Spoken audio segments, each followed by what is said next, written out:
not to blame someone else for my decisions or for the way that I feel. I've learned to manage feelings. And the reason why I say that is because one of the things that I do is that I get very quiet when I'm struggling. Like today was one of those days. Today was one of those days where a good friend of mine was not showing up on time when he was supposed to.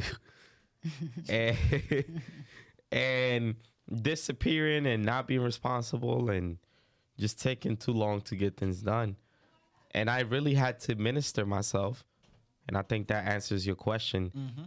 Because instead of me getting frustrated with the person, I've learned to work my emotions and to tell myself, what the way that I should respond. I don't know if that makes any sense. It makes sense. I start having like inner conversations with myself. I do. And then my wife tells me I change and I get quiet. And all I'm trying to do is I'm trying to avoid from me calling the person or coming to the youth and being like, why this is not happening? Why this? Why that? Or how many times haven't I told you, I was thinking about this actually today of one of our youth. I'm like, how many times are we going to continue to repeat the same thing? That's where I wanted to get there. I was like, how many times are we going to continue to repeat the same things? So then you learn that as you work with people, you learn that people don't learn the same. And people don't go and they don't know how to manage things the same. So one of the things that I've been doing, and it's been working, is focusing on what is that person good at and how can I redirect them instead of pushing them away. That's powerful. Because it has happened a lot. It has happened a lot. Like I've learned from experience that sometimes the passion that you want people to change, you push them away instead of bringing them closer. And maybe they don't have a legitimate reason. Maybe they are like 100% wrong, but you still have to understand that is God's people. That's right. And treat them with respect. Because one thing that we must learn as ministers and as men of God and as people that work with people is that we don't own people. That's right. That's right. We do not own people. That's powerful. Like the church is from God. And if we treat God's people bad, then we're not doing our job. That's right. As much good intentions as we want or we say we have. That's powerful.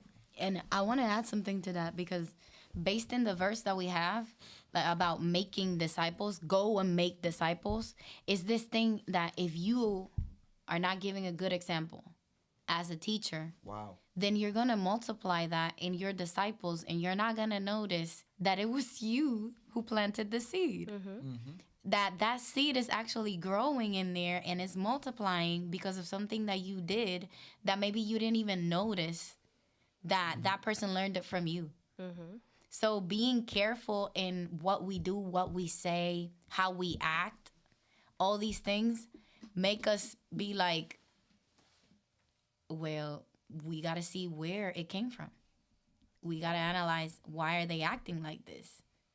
And what Joel is saying about emotions is something that God is working in me because I'm emotional. I'm a woman. And I'm very... Not the sound effects. So for me, in a perspective, it's hard to understand not to have feelings in situations because that's my nature. Wow. And then we have to learn to transcend that and be like, no. Like what Pastor was teaching us last week.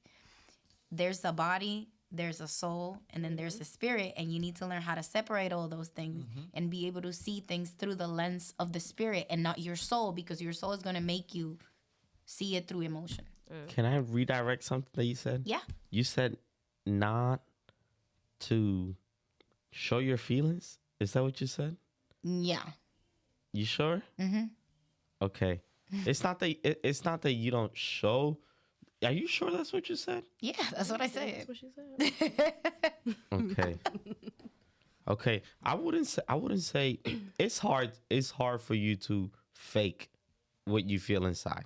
Mm-hmm. Like you can try as much as you want not to show them, Yeah. and your eyes, your mouth, your nose, it's going to reflect. When you see somebody speaking to you and Yeah. their mouth start like shaking, you know something is serious. So I would say it's not to show them. I don't think that's the goal. I think the goal is to manage our feelings. And what I mean by that, I know that's what you meant, but I'm just redirecting and explaining. I got you. We're talking about, following somebody that I respect, that I admire because of the way that they are, right? That's making disciples. Why am I here? I am here because I am here to make disciples. I am here to multiply myself into others.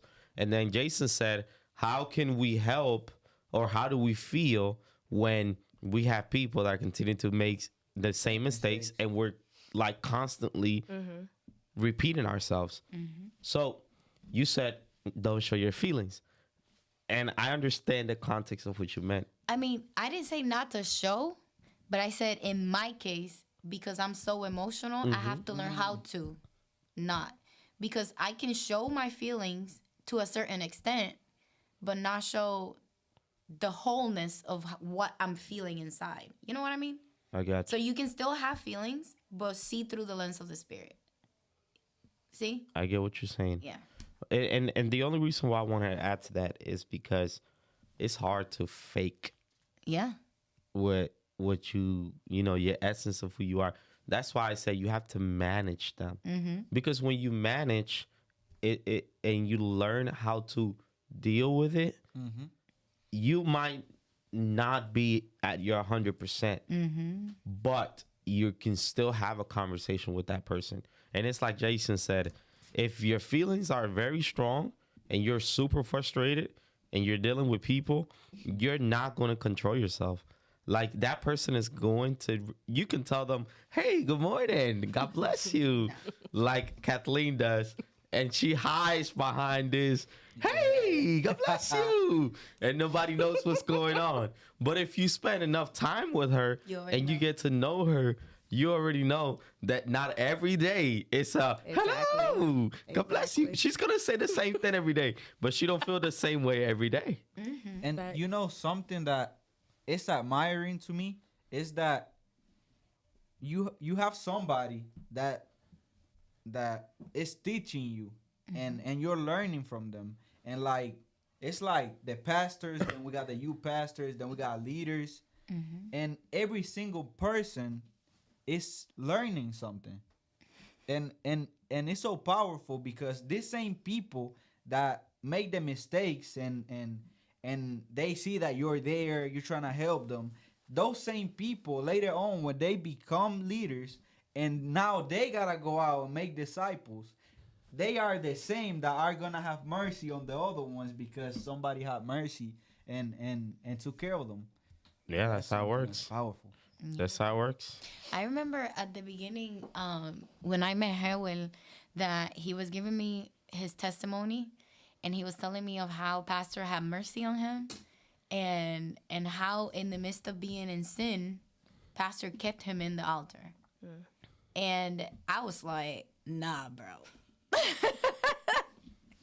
But in that grace was the one that saved me and kept me, bro. Right. In that moment, it was necessary for Pastor to do what he did in order to save. I always say this, and sometimes people forget. I had a plan. I did. In my mind, I was like, from the moment this man sits me down, I'm going to stay a couple of weeks, and then I'm gone. I'm dead. But what makes me be like, wow, God, you're marvelous, is that God used Pastor to disciple Hewell in the midst of sin. So now Hewell is the man that he is today. And now he's multiplying in other boys and men in the church. Pastor, you accomplished your purpose on her. So yeah, it's a process, like Jason said. Like there's pastors and there's the youth pastors and then the leaders, and everybody's going through their own process. They're making disciples at their own levels. Exactly. And I wanted to go back to what you were saying about Pastor Hillwell in that situation with Pastor. In his case, he needed that, but in another case, some people need a little harder, a harder correction in order to get it right. Yeah. So that also shows how different everyone is. Some people need gentleness, other people need fierce. What Jason needs. He needs fierce. Oh wow. Gentleness doesn't work with him. Yes, me. Jason, we need to push you. Gentleness does not work with him. That's mad funny. That's interesting. I think that's the mercy of God in our lives. That's grace, but it's also mercy because he knows at what level we're going to be able to multiply and make disciples. And be able to know why am I here in this moment? But also know why was I there 10 years ago? Exactly. 5 years ago. Understanding why God has you in the place that you are right now is key to knowing who you are and where you're going. And yes, we all have that commandment of Great Commission, go, make disciples. But we also have other callings, and we are being formed into what God wants us and where he wants to take us. It might be going out to the streets and evangelizing, but it also might be just cleaning the church. Everyone And it's not, everyone is made for something different, and everyone is not made to be in the altar. Because if it were like that, then we were not going to be a body. Then the hands and the feet and the head, well, not the head, the neck, they're all going to be in the altar. Right. Who's going to go out to the streets and get the people to come, right? So why am I here? Because I want to make disciples, but I also need to go and preach the gospel. So powerful. There's somebody that's going to be in the altar, but there's also somebody that's going to be out there. There's also somebody that's going to be in this radio. There's also somebody that's going to be in the kitchen making food to take to people that are in need. So that's what makes the body of Christ whole and complete, is that everybody has a function.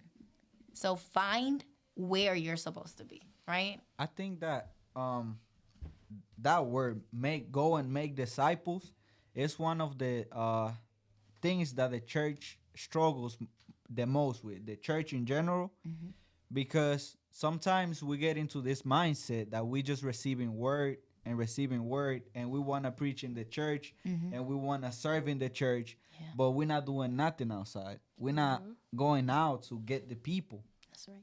So many times we get comfortable in one spot and we forget that God is telling us, this is what you are.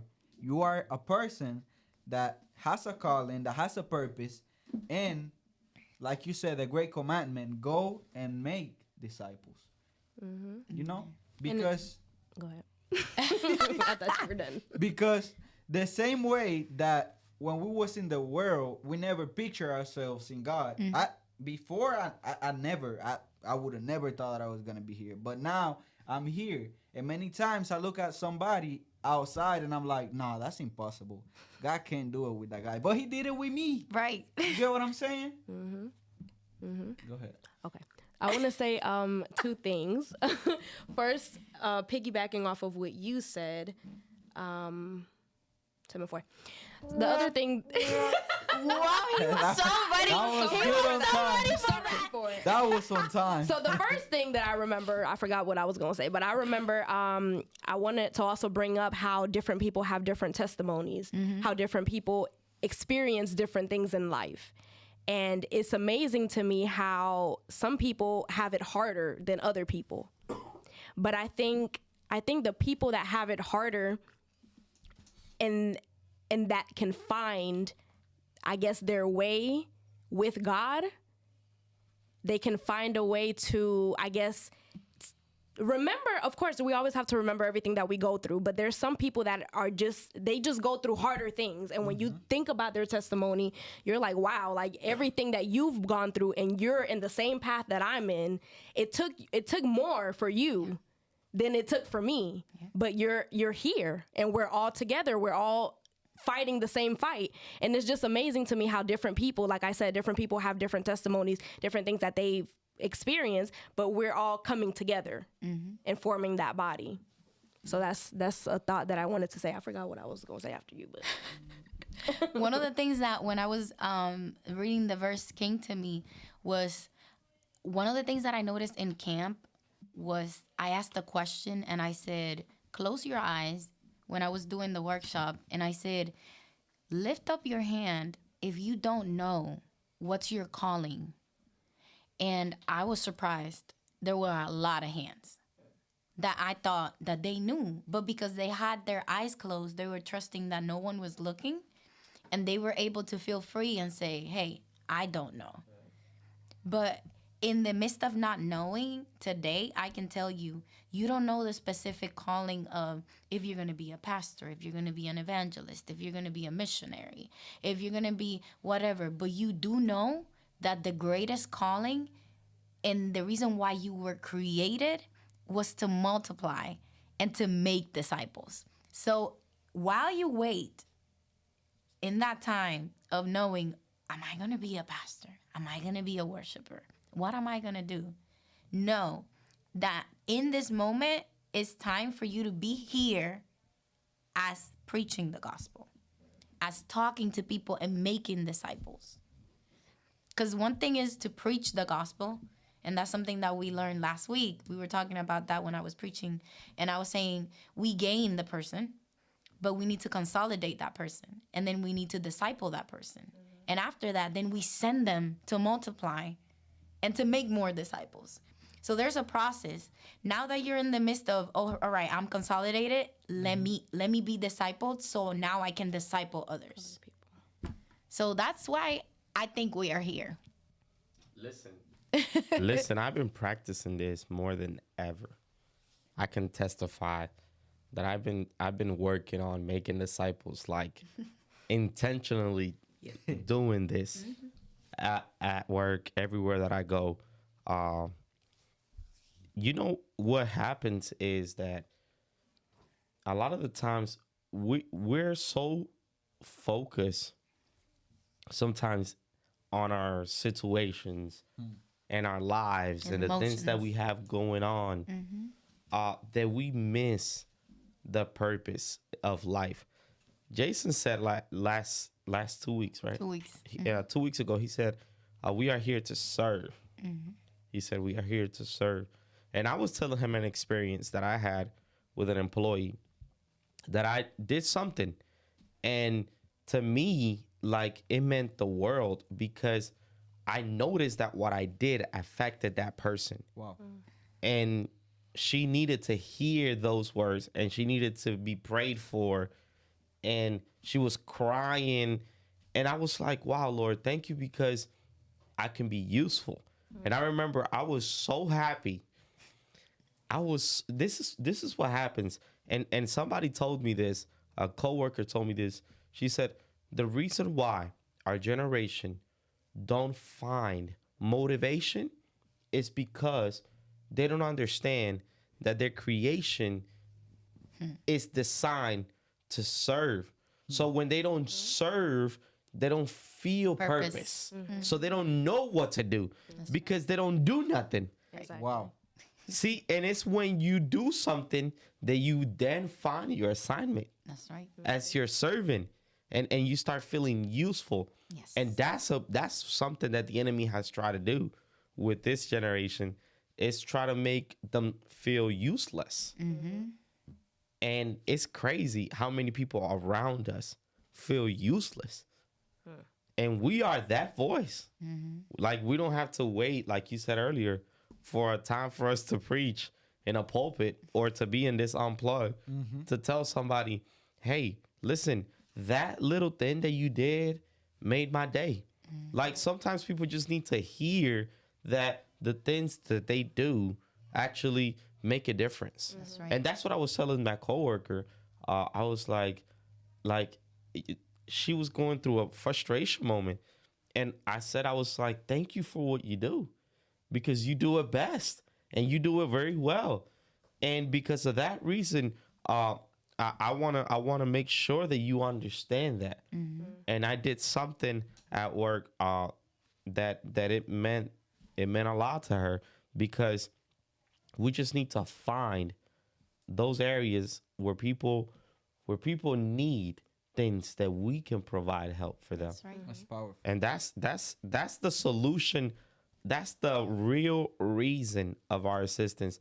Like Pastor says, it's to solve someone's situation. And you know what's powerful? I was reading a little bit under the 19. I went to 20, and in 20 says, and teaching them to obey everything I have commanded you.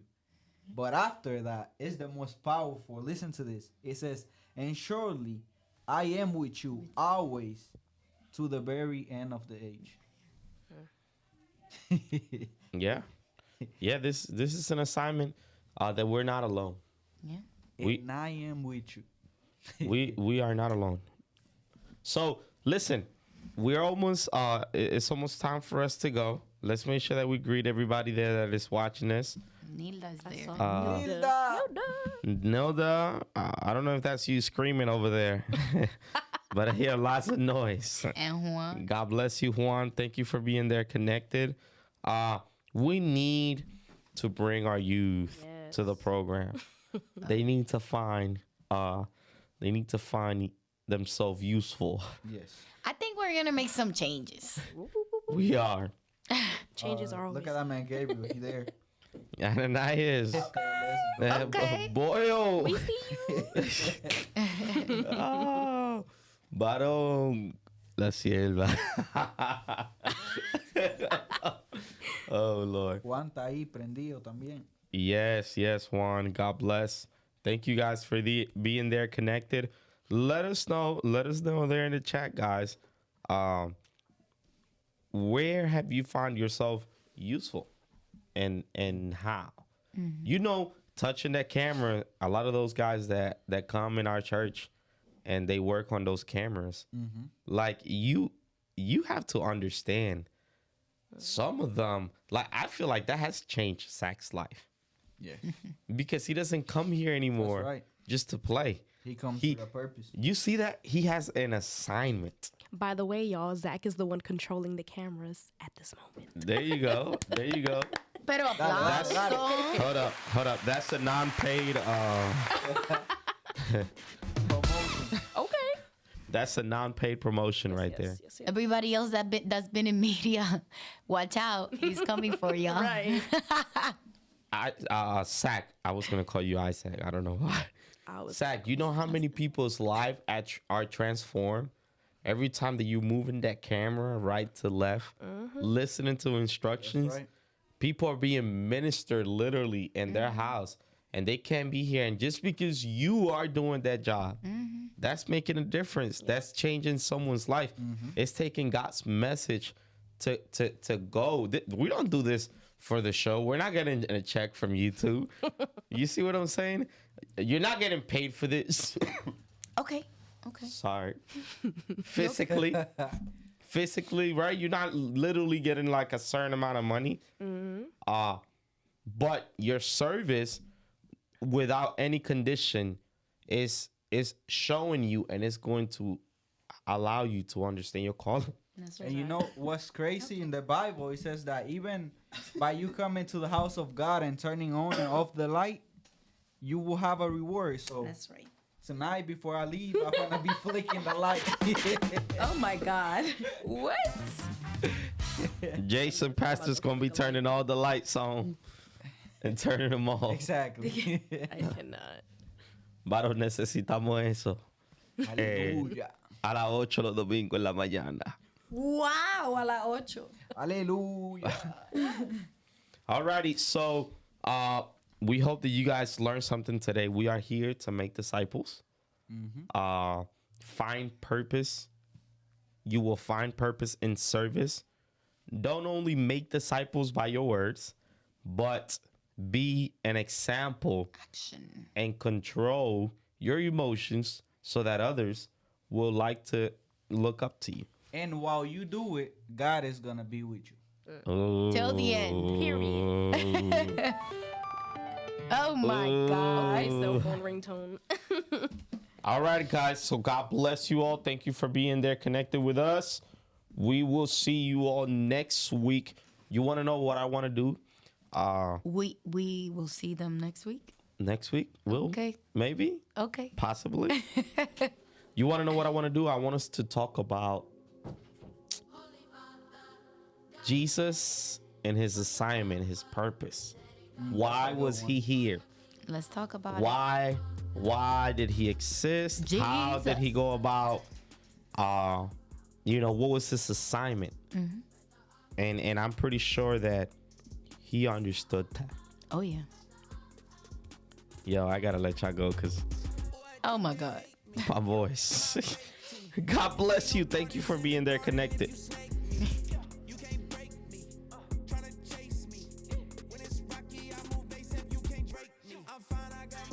I ain't never scared, gon' put my heat up. I was outside and try no rip. When my ops had got